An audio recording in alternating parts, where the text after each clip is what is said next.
નમસ્કાર, આપ જોઈ રહ્યા છો ICB 24 ન્યૂઝ. જોઈએ આજના સમાચાર.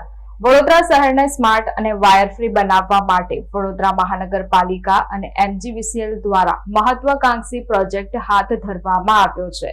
Gujarat wire free city mission અંતર્ગત શહેરની ઓવરહેડ વીજ લાઇનોને તબક્કાવાર જમીનની નીચે ઉતારવાની કામગીરી ઝડપથી આગળ વધી રહી છે.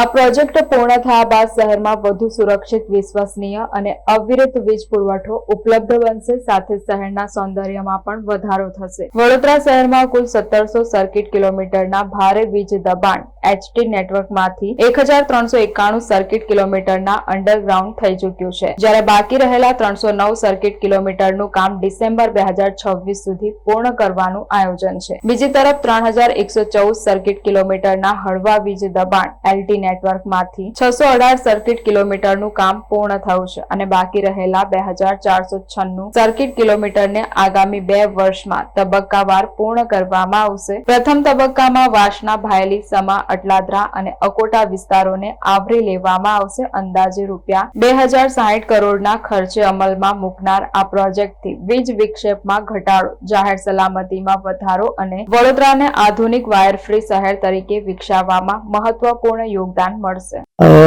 આપણે જાણીએ છીએ કે હમણાં જ તાજેતરમાં ગુજરાત સરકારે વાયર ફ્રી સિટી એ રીતના મિશન હેઠળ એક મહત્વાકાંક્ષી પ્રોજેક્ટ જાહેર કર્યો છે. આ પ્રોજેક્ટ અંદર જે MGVCL અથવા તો જે પણ વીજ કંપનીઓ છે એમનું જે નેટવર્ક છે, જે ઓવરહેડ નેટવર્ક છે, એને અંડરગ્રાઉન્ડ કરવા માટેનો આખી પ્રોજેક્ટ છે.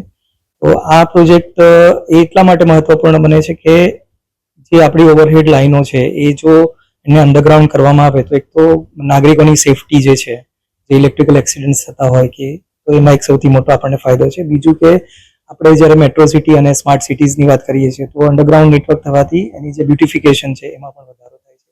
ત્રીજું કે જે મેન્ટેનન્સની કામગીરી અમારે જે કરવાની થતી એમાં પણ નોંધપાત્ર ઘટાડો થશે. એટલે આ પ્રોજેક્ટ ગ્રાહકો અને યુટિલિટી અને તેમજ જે અર્બન ડેવલપમેન્ટ જે આપણું વિસ્તાર છે એ ત્રણેય માટે ખૂબ ફાયદાકારક છે.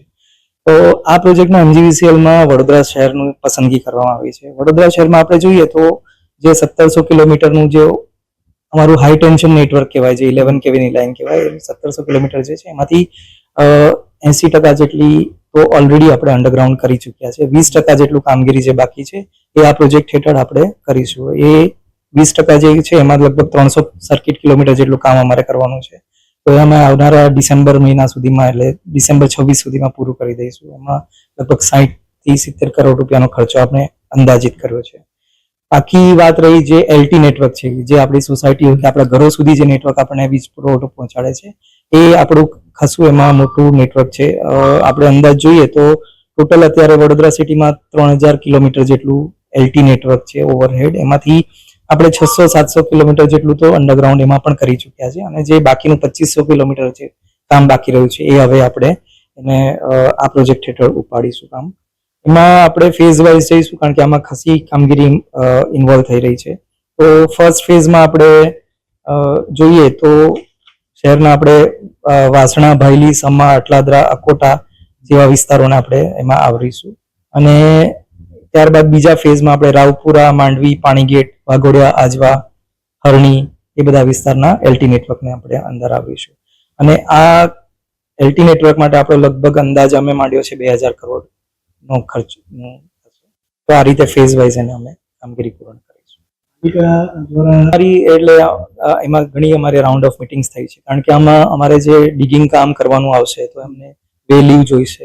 એટલે પાલિકાના અધિકારીઓ સાથે અમે ચર્ચામાં છીએ અને એમની સાથે સંકલનમાં રહીને અમારી આ સમગ્ર કામગીરી થશે. અમે જેમ કે સરકારે આપણને કોલ બિફોર યુ ડીગ નું પણ એક એપ્લિકેશન બનાવેલી છે, તો એની અંદર પણ અમારું કોર્ડિનેશન થશે કે અમે જ્યાં અમે જે એરિયામાં કામ કરવા માંગીશું ત્યાં અમે એની આગોતરી જાણ પાલિકાને કરીશું.